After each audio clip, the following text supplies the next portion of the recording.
2 is 1 and 1 is none. In preparedness, this isn't just a saying. It's the difference between making it through a crisis and being caught empty-handed.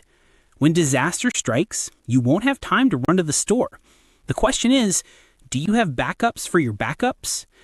In this video, we're breaking down the essential supplies every prepared household needs to stockpile, and more importantly, why you need multiples of each.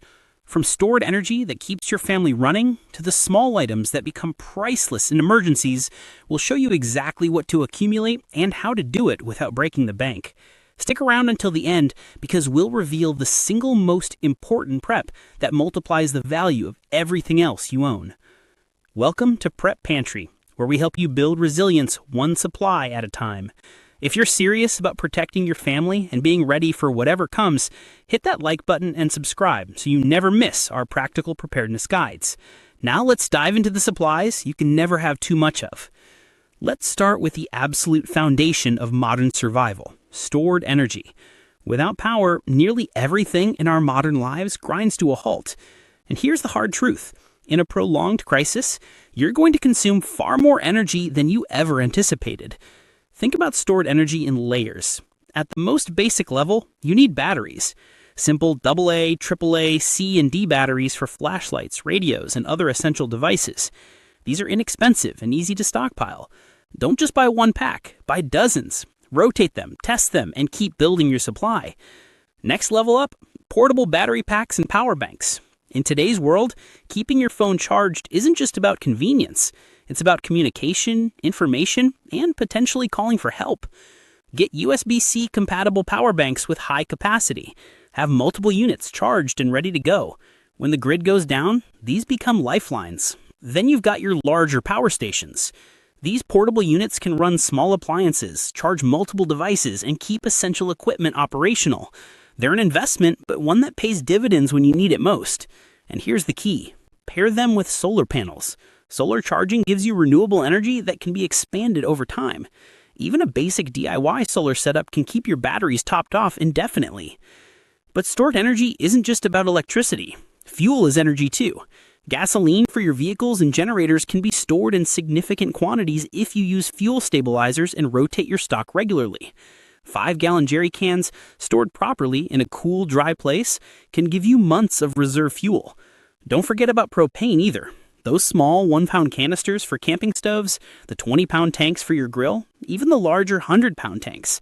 Propane stores indefinitely and powers everything from cooking to heating. Wood is another form of stored energy that people overlook. Even if you don't have a fireplace, having a cord of wood fire means you can cook outdoors or provide emergency heat. It's one of the oldest forms of energy storage, and it still works. And don't sleep on alternative fuels. Alcohol stoves running on denatured or isopropyl alcohol are compact and efficient. Sterno cans, butane canisters. These all give you cooking and heating options that can be used safely indoors with proper ventilation. The bottom line here is simple. You cannot have too much stored energy. You don't know how long a crisis will last, and when you run out of power, your options become extremely limited.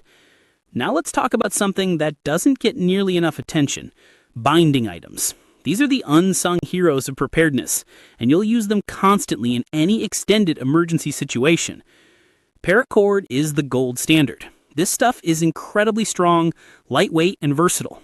You can use it for shelters, repairs, securing loads, making clotheslines, even the inner strands for fishing line or sewing.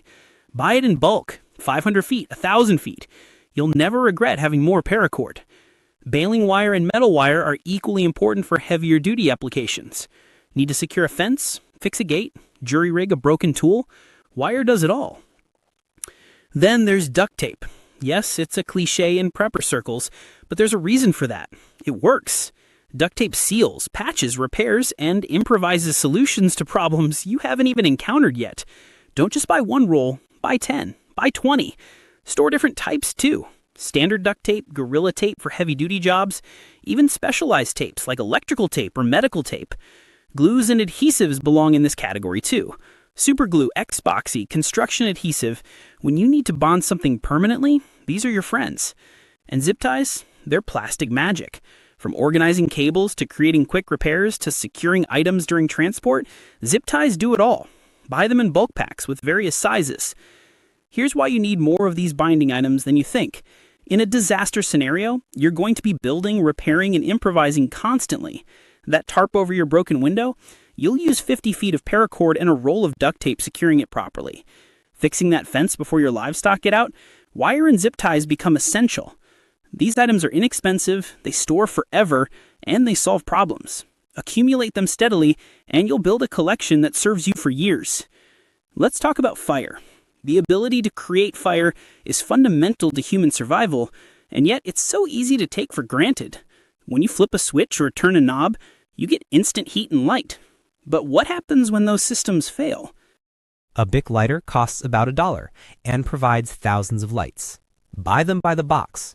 Seriously, get 50 lighters and stash them everywhere. Your car, your bug-out bag, your kitchen drawer, your garage. They're so cheap and compact that there's no reason not to have an abundance. Matches are equally important as a backup. Strike anywhere matches, waterproof matches, standard matchbooks. Diversify your fire starting kit. Store them in waterproof containers and spread them around your property. A few boxes of matches take up almost no space and last indefinitely if kept dry. Then invest in ferro rods. These fire-starting tools create sparks through friction and work in any weather condition.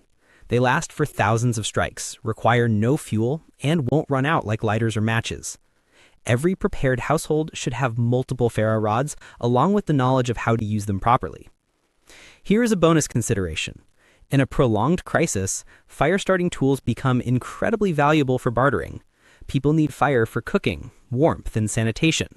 Having extra lighters and matches means you can help others while potentially trading for supplies you need. You don't need to hoard hundreds, but having a generous supply ensures you're covered and can assist your community. Build your fire-starting collection gradually. Every time you're at the store, grab a pack of lighters or a box of matches. Tuck them away in various locations. When winter hits and the power's out, you'll never regret having too many ways to start a fire. Once the sun goes down, light becomes one of your most critical needs. Without it, productivity stops, safety decreases, and stress increases. You need multiple light sources, and you need backups for all of them. Flashlights are the obvious starting point. LED flashlights are incredibly affordable now and provide hours of bright light on minimal battery power. Have several high-quality tactical flashlights for serious use, but also stock up on cheaper lights to distribute throughout your home. One in every room isn't overkill, it's smart planning. Headlamps deserve special attention because they free up your hands. When you're making repairs, navigating in the dark, or performing first aid, having both hands available while maintaining light is crucial. Get headlamps for every member of your family. They're not just for emergencies either. They're fantastic for camping, working in tight spaces, or any task requiring focused light. Oil lamps are your long-term backup lighting solution. With proper oil lamp, these can burn for hours night after night. They provide ambient light that makes indoor spaces comfortable and functional. Oil lamp stores well, and a few gallons gives you months of nightly light. Learn how to use oil lamps safely, maintain them properly, and keep multiple units on hand. Candles are your last resort for lighting, but they're still worth having. They're incredibly inexpensive, have an indefinite shelf life if stored properly, and provide basic illumination when nothing else is available. Tea lights, pillar candles, emergency candles, diversify your stock. Just remember that candles are primarily for light in a pinch, not your primary lighting strategy.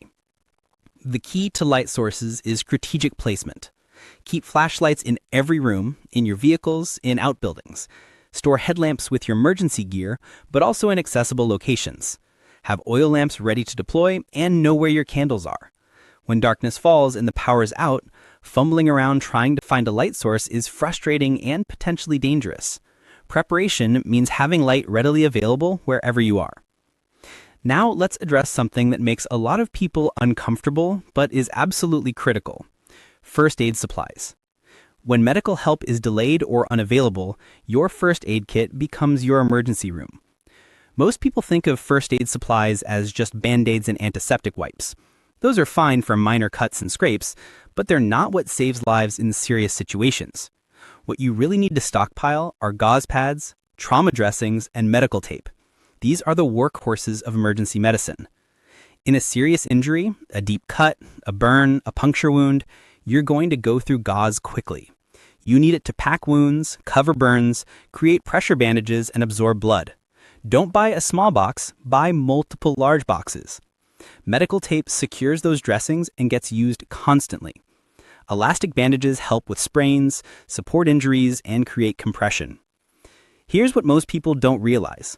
Properly stored, these supplies last for years. Even items that technically expire can often be used well past their expiration dates, especially for training purposes. And training is critical. Having supplies without knowledge is like having a toolbox without knowing which end of the hammer to use. Stock up on other essentials too. Antiseptics, antibiotic ointments, pain relievers, anti-inflammatory medications, and any prescription medications your family needs. Consider your specific household requirements. If you have children, elderly family members, or pets, tailor your supplies accordingly. Build your first aid stockpile gradually, but deliberately. Quality matters here. Cheap supplies might fail when you need them most. Invest in good trauma shears, tourniquets if you're trained to use them, Israeli bandages, and hemostatic agents. Take first aid courses and practice regularly. In a real emergency, when someone's bleeding or injured, you'll be grateful you invested in both supplies and training. Let's shift gears and talk about something often overlooked in preparedness circles: financial resilience. Most survival discussions focus on food, water, and shelter, but what happens when the financial system experiences disruption? Cash is king when the grid goes down. Credit cards, debit cards, digital payment systems, they all require functioning infrastructure. When that infrastructure fails, whether from natural disaster, cyber attack, or banking disruption, physical currency becomes the only way to conduct transactions. You need cash on hand, and you need more than just a few 20s in your wallet. How much cash should you keep? That depends on your situation, but a good starting point is enough to cover at least 2 weeks of essential expenses. More is better. Store it in multiple locations. Some in your wallet for immediate access, more in a home safe, perhaps some in a vehicle emergency kit. Break it down into useful denominations: 1s, 5s, 10s, and 20s. In a crisis, nobody's going to be able to make change for a $100 bill. But cash has a vulnerability: inflation. In scenarios involving economic collapse or hyperinflation, paper currency can lose value rapidly. This is where precious metals come in as a hedge against economic chaos. Gold has been a store of value for thousands of years. It survives economic upheavals, currency collapses, and government instability. While gold is excellent for preserving wealth, it's less practical for everyday transactions because of its high value. A single gold coin might be worth a month's supplies. Try buying a loaf of bread with that. Silver is where practicality meets preparedness. Silver coins and bars are affordable enough to accumulate gradually, but valuable enough to be useful for medium-sized transactions and bartering. Pre-1965 U.S. coins contain 90% silver and are recognizable, divisible, and practical for trade. Modern silver rounds and bars work too. The key is building your supply over time without straining your budget. Financial preparedness is about diversification and flexibility. Keep cash for immediate needs and short-term disruptions. Hold precious metals for long-term economic protection and larger transactions. Don't put all your resources in one basket. And remember, in a true crisis, the most valuable things are tangible goods and skills, but precious metals and cash bridge the gap between barter and modern commerce. Moving on to something more hands-on: manual tools and hardware.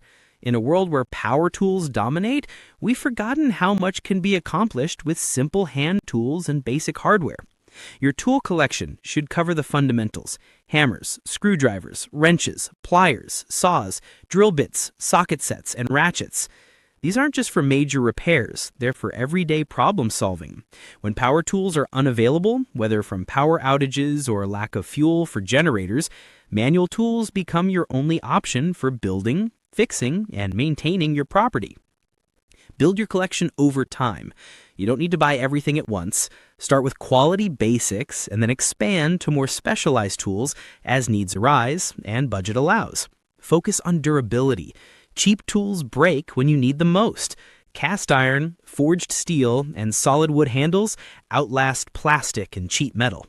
But tools alone aren't enough. You need hardware: nails, screws, bolts, nuts, washers, hinges, brackets, and fasteners. A well-organized hardware supply means you can make repairs immediately without waiting for stores to reopen or supply chains to recover. Need to fix a door? You have hinges and screws. Fence post broke? You have bolts and brackets. Window frame damaged? You have nails and wood screws. Organization is key here. Nothing's more frustrating than having the hardware you need but not being able to find it. Use storage bins, divided containers, or a hardware organizer. Label everything. Keep similar items together. The few hours you spend organizing now will save you days of frustration later. Here's the beautiful thing about tools and hardware. They're not just for emergencies. You'll use them constantly for routine repairs, projects, and maintenance.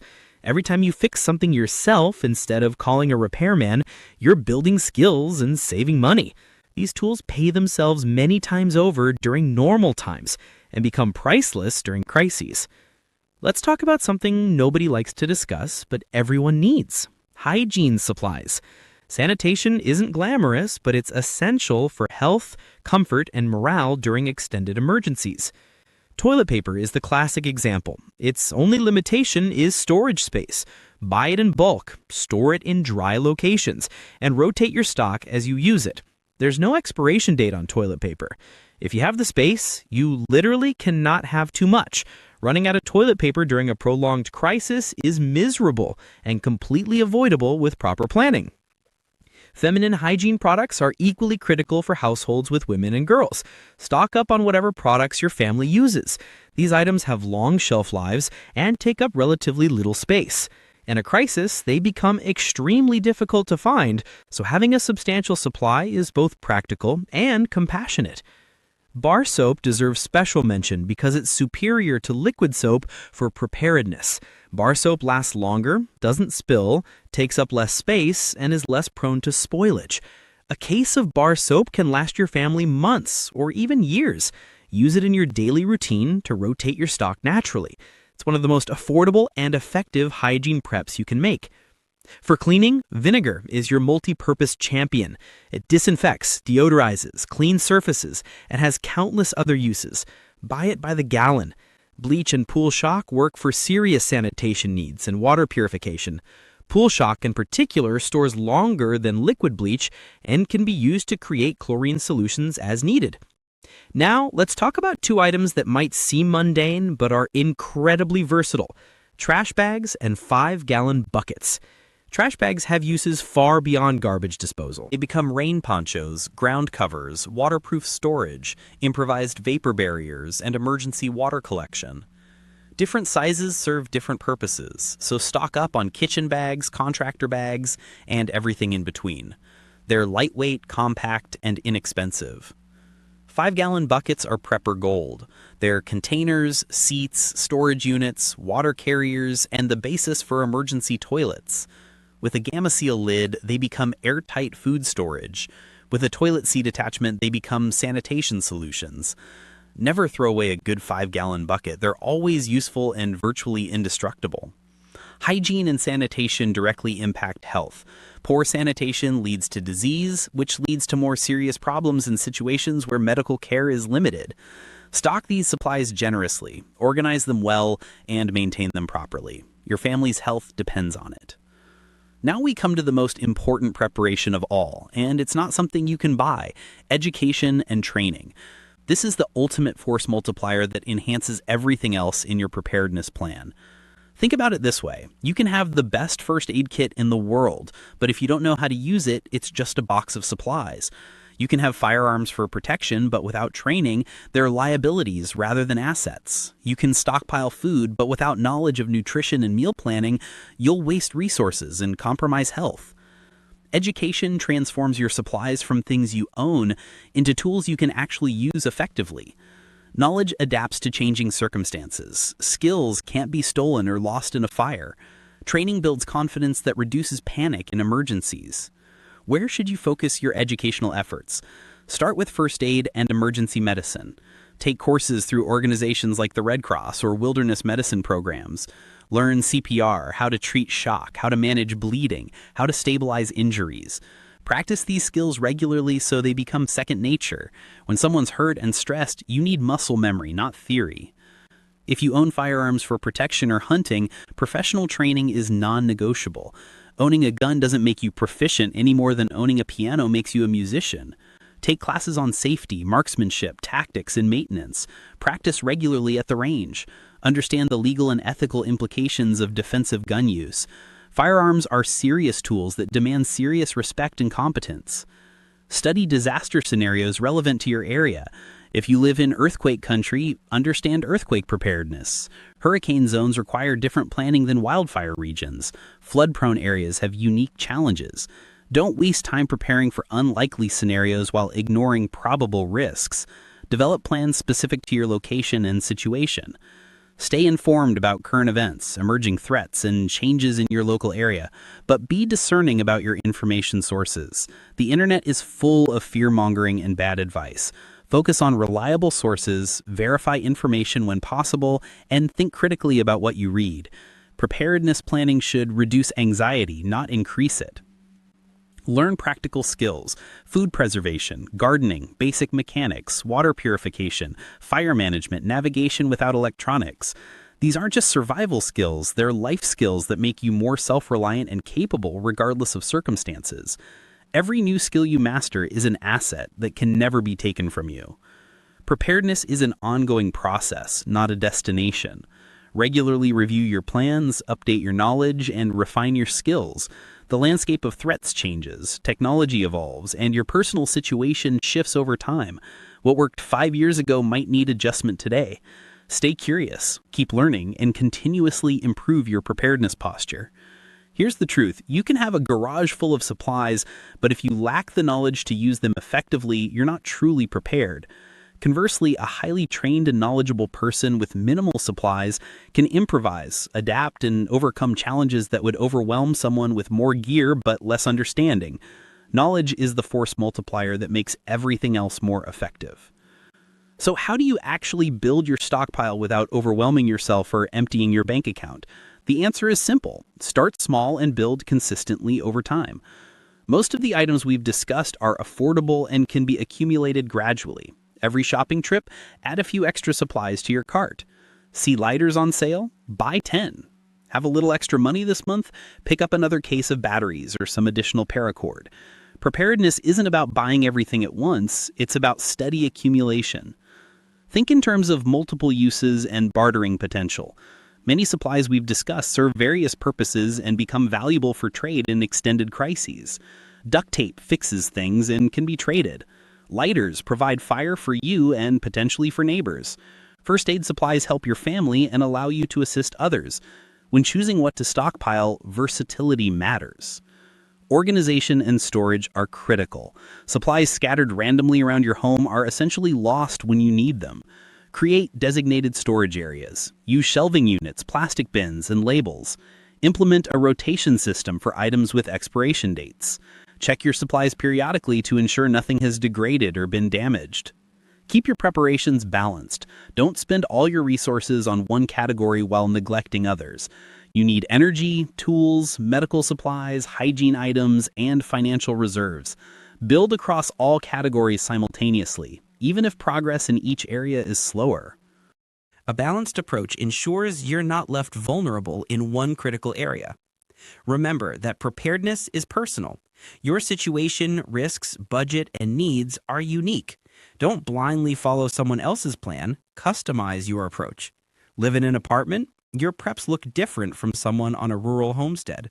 Limited budget? Focus on the most critical items first. Large family? Scale your supplies accordingly. Make your preparedness plan work for your actual life, not some hypothetical ideal. Preparedness isn't about panic or paranoia. It's about thoughtful planning and practical redundancy. It's about looking at potential disruptions realistically and taking reasonable steps to protect yourself and your family. It's about building resilience so that when challenges come, you're ready to handle them with confidence rather than fear. Remember the principle we started with: 2 is 1 and 1 is none. Redundancy isn't wasteful, it's wise. Having backups means you're covered when things break, run out, or fail. It means you're not dependent on supply chains, store hours, or external systems that might not be there when you need them. Which of these supplies are you focusing on first? Drop a comment below and let us know where you are in your preparedness journey. Are you building your energy reserves, stocking up on first aid supplies? Maybe you're focusing on education and training. We'd love to hear what stage you're at and what challenges you're facing. Don't forget to like this video if you found it helpful and subscribe to Prep Pantry for more practical guides on building your resilience. Hit that notification bell so you never miss our next video on preparedness essentials. We're constantly creating content to help you become more self-reliant and ready for whatever comes your way. Stay prepared, stay safe, and we'll see you in the next one.